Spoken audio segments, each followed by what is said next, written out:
आप सभी को पुत्रदा एकादशी की ढेर सारी शुभकामनाएं। आज श्रावण मास शुक्ल पक्ष पुत्रदा एकादशी व्रत है। आज दिन रविवार 23 अगस्त 2026।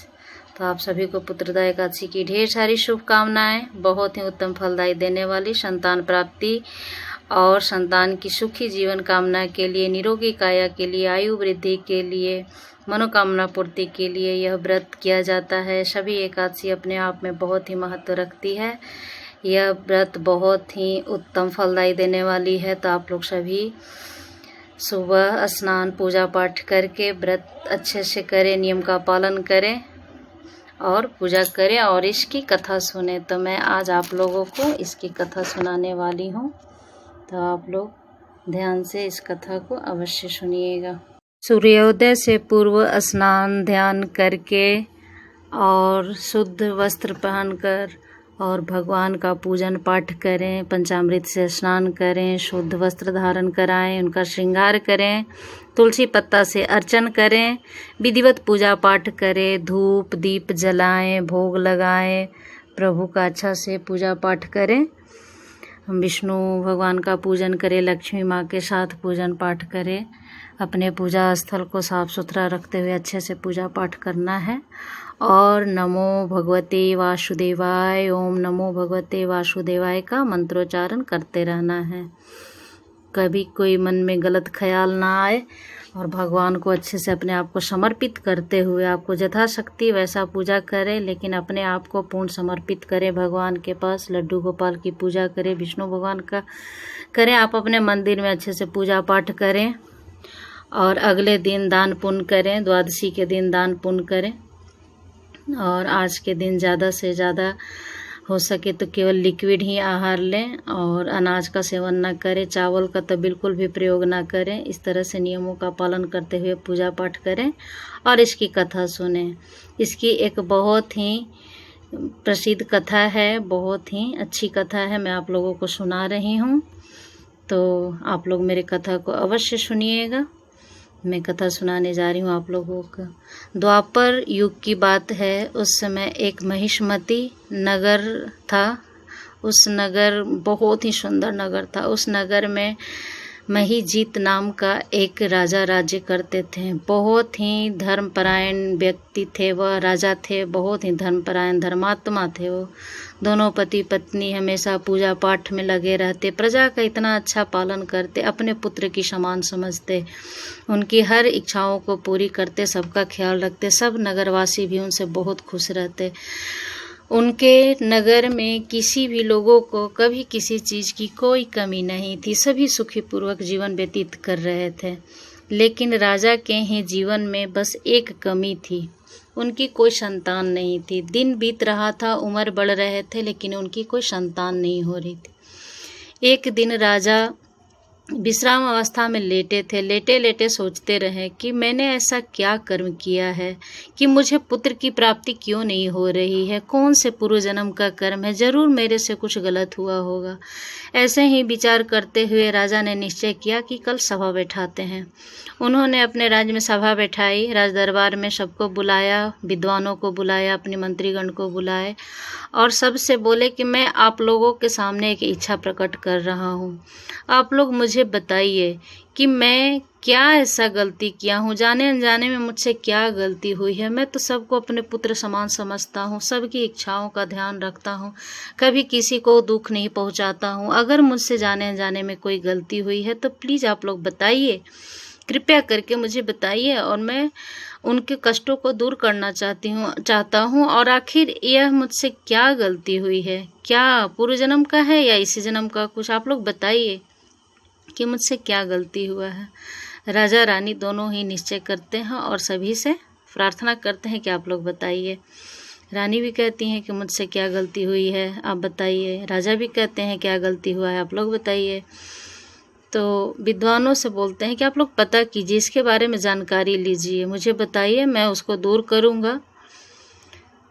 इस तरह का बात करके अच्छे अच्छे ऋषि मुनियों का तलाश कीजिए, जो बहुत जानकार हैं, उनसे पूछिए कि मुझसे क्या गलती हुई है। इस तरह सभी से अपनी बातें व्यक्त करते हैं दोनों। और फिर मंत्री और विद्वान लोग जो होते हैं वो चल जाते हैं खोज के लिए, किसी से पूछने के लिए। कुछ दूर जाते जाते सभी राजा महिजीत के मंत्री और विद्वान लोग जाते हैं। बहुत दूर जाते जाते उन्हें एक कुटिया दिखाई देती है। वहाँ कुछ कार्यक्रम चलते रहता है, जैसे यज्ञ ये सब होते रहता है, वहाँ पूजा पाठ का काम होते रहता है। वहाँ जाते हैं एक ऋषि पूजा पाठ करते रहते हैं। ऋषि का नाम है लोमेश ऋषि। लोमेश ऋषि पूजा पाठ करते रहते हैं। वहीं पे सब दूर खड़े रहते हैं, उनको देखते रहते हैं। पहुँचते हैं तो ऋषि पूछते हैं सबको बुला के कि आइए आप लोग यहाँ आइए, मेरे पास विराजिए। आप लोग बहुत परेशान मालूम होते हैं, ज्ञात होता है कि आप लोग बहुत परेशान हैं। क्या ऐसी परेशानी है आप लोगों को, मुझसे शेयर कीजिए। तो वही बोलते हैं कि ऋषिवर आप तो सब जानने वाले हैं। लोमेश ऋषि को पूर्व जन्म का भी सब ज्ञात था, आने वाले भी समय का ज्ञात था। बहुत ही मालूम था उनको, धर्म का बहुत ही ज्ञान था उनको, ऋषि को। तो उनसे पूछा गया तो बोले कि प्रभु आप तो सब जानने वाले हैं, आप ही कृपा कीजिए, बताइए। हम महिष्मती नगर से आए हैं, हमारे राजा महिजीत हैं, बहुत ही अच्छे राजा हैं, बहुत सबका ख्याल रखते हैं, बहुत पूजा पाठ करते हैं, धर्मपरायण इंसान हैं, दान पुण्य करते हैं, सभी लोगों को बहुत अच्छा से ख्याल रखते हैं। लेकिन उनके जीवन में एक कमी है, उनकी संतान नहीं हो रही है। क्या ऐसा कारण है राजा जानना चाहते हैं। हमारे राजा बहुत दुखी हैं, तो आप कृपया करके बताइए कि क्या ऐसा है कि उन्हें यह कष्ट भोगना पड़ रहा है, उन्हें संतान की प्राप्ति नहीं हो रही है। तो लोमेश ऋषि बोलते हैं कि आप लोग विराजिए, बताता हूँ मैं। सभी लोग वहाँ आराम से बैठ जाते हैं। लोमेश ऋषि अपनी आंखें बंद करते हैं, कुछ देर तक ध्यान करते हैं, फिर वो अपनी आंखें कुछ देर के बाद खोलते हैं और बोलते हैं कि आपके राजा तो बहुत अच्छे हैं, बहुत अच्छे से प्रजा पालन कर रहे हैं, एक पिता के समान अपने प्रजा को देखते हैं, प्रजा पालन कर रहे हैं। सब लोग बोले हाँ हाँ बहुत अच्छे हैं वो।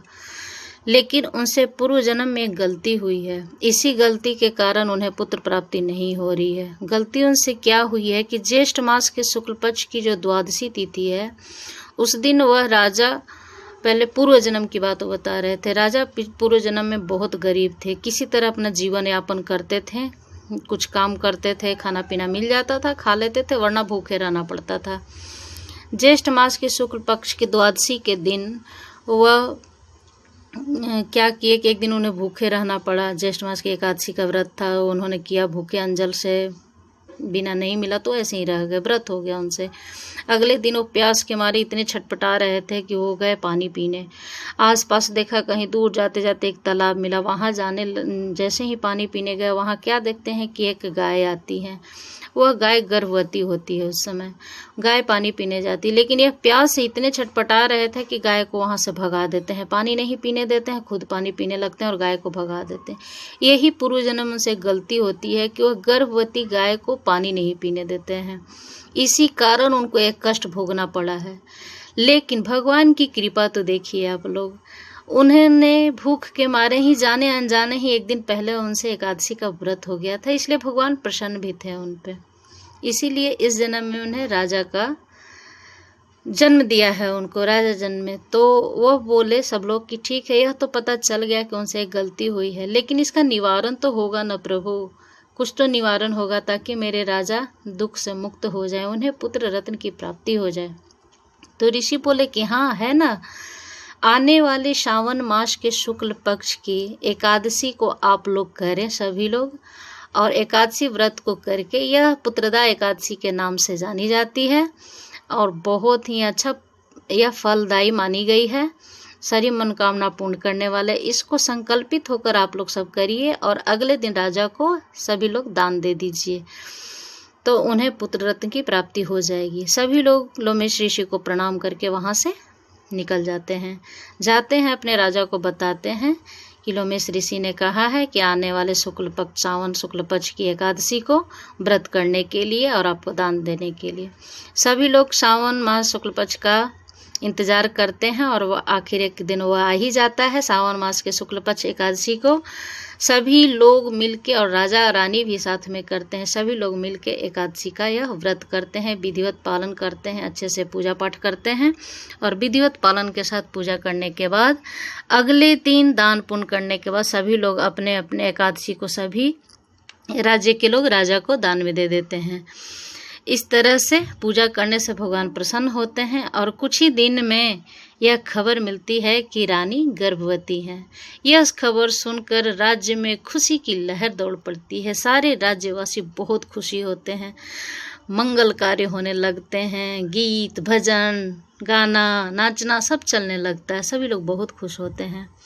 इसी तरह धीरे धीरे समय व्यतीत होने के बाद क्या होता है कि रानी एक तेजस्वी और गुणवान पुत्र को जन्म देती हैं। वह राजकुमार आगे बढ़कर बहुत ही तेजस्वी, गुणवान और अपने पिता के बताए और किए हुए कार्यों के अनुसार आगे चलते हुए भी वह भी राजा का अच्छा प्रजापालक बनता है। पहले राजा को इसी बात का तो चिंता था कि आगे मेरे राज्य को कौन चलाएगा, हमारे वंश को कौन बढ़ाएगा, लेकिन उनके वंश को बढ़ाने के लिए, राज्य को चलाने के लिए बहुत ही तेजस्वी पुत्र ने जन्म लिया।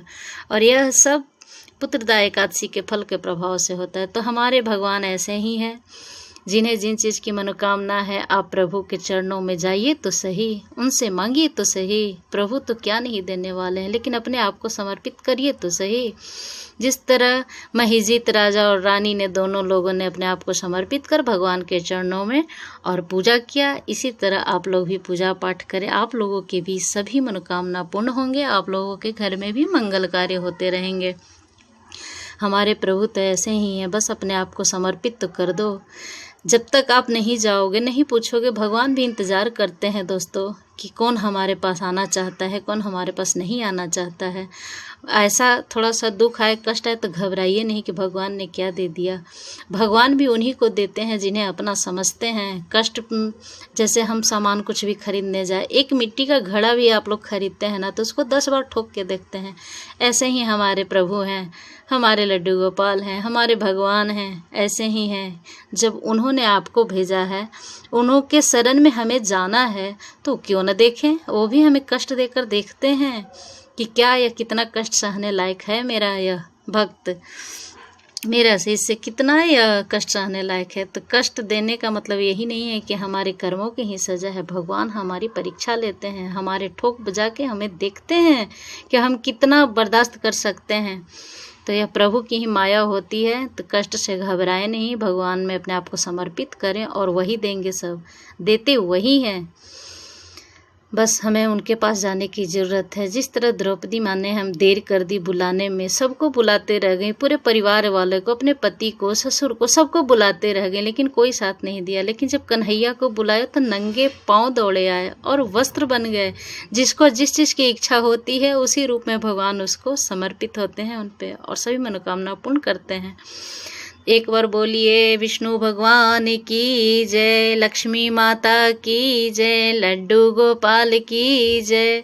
तो आप लोग भी इसी तरह पूजा पाठ कीजिए, एकादशी का व्रत कीजिए और नियम का पालन कीजिए, ब्रह्मचर्य का पालन कीजिए और सात्विक आहार लीजिए और दिन भर ओम नमो भगवते वासुदेवाय का मन में जाप करते रहें, कथा सुने, भगवान का आरती करें, पूजा पाठ करें और भगवान से ही मांगें कि प्रभु हमारे से जाने अनजाने में भी कभी ऐसा गलत कार्य ना हो, हमसे किसी का दिल न दुखे।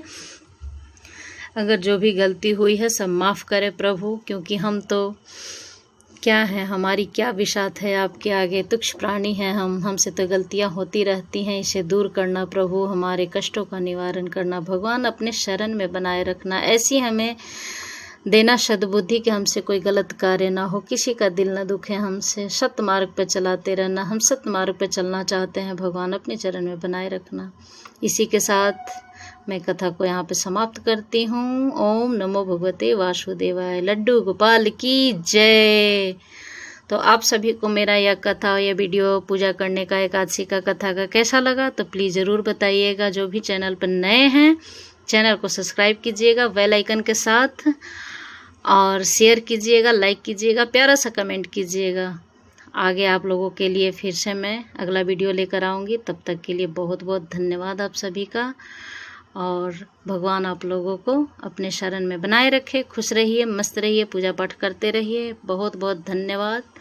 मैं चुटकुन के चैनल से अमृता कुमारी आप सभी को बहुत बहुत धन्यवाद देती हूँ। बहुत बहुत धन्यवाद। पुत्रदा एकादशी की ढेर सारी शुभकामनाएं। बहुत बहुत धन्यवाद। राधे राधे तो बोलना पड़ेगा, बोलिए राधे राधे।